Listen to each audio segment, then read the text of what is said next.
ஒரு கிராமத்துல இருந்த சாலைகள் எல்லாம் குண்டும் குழியுமா இருந்துச்சு. அங்க வாழ்ந்த மக்கள் எல்லாம் பெரும்பாலும் சைக்கிள்ல தான் பயணம் பண்ணுவாங்க. ஸ்கூல் பசங்க எல்லாரும் ஸ்கூலுக்கு போறதுக்கும் சைக்கிள் தான் யூஸ் பண்ணிட்டு இருந்தாங்க. அந்த ஊர்ல ஒரு குட்டி பையனும் இருந்தான். ரொம்ப புத்திசாலியான அந்த பையன் டெய்லியும் அவனோட பழைய சைக்கிளை எடுத்துக்கிட்டு ஸ்கூலுக்கு போறத வழக்கமா வச்சிருந்தான்.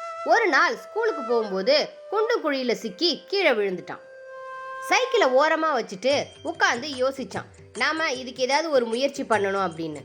அங்க இருக்கிற சின்ன சின்ன கல் எல்லாத்தையும் ஒன்று சேர்த்து அந்த குழிகளை மூட ஆரம்பிச்சான். டெய்லியும் ஸ்கூல் விட்டு வரும்போது இந்த சாலையில் இருக்கிற குழிகளை எல்லாத்தையும் மூட ஆரம்பிச்சான். இவன் செய்யற வேலைகள் எல்லாரும் பக்கத்துல டீ குடிச்சிட்டு இருந்த பெரியவங்களும் அந்த கிராமத்து ஆளுங்களும் பார்த்தாங்க. அந்த ரோடு கொஞ்சம் சரியானதும் அவன் மறுபடியும் சைக்கிள்ல போக ஆரம்பிச்சான். ஒரு நாள் பயங்கரமான மழை பெஞ்சதால அந்த ரோடு மறுபடியும் குண்டும் குழியுமா மாறிடுச்சு. குண்டும் குழியுமா இருக்கிற ரோட மறுபடியும் கல்லை வச்சு ரெடி பண்ண ஆரம்பிச்சான்.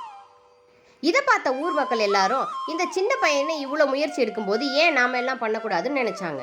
இளைஞர்களும் பெரியவங்களும் ஒன்று சேர்ந்து அந்த சாலையை சீரமைக்க ஆரம்பிச்சாங்க. இப்ப அந்த ரோடு ரொம்பவே ஸ்மூத்தா அழகா இருந்துச்சு. அதனால எல்லாரும் சைக்கிள்ல போறதுக்கு ரொம்பவே சந்தோஷமா போனாங்க. நமக்கு ஒரு தேவைன்னு வரும்போது கண்டிப்பா மாற்றமும் வரும்.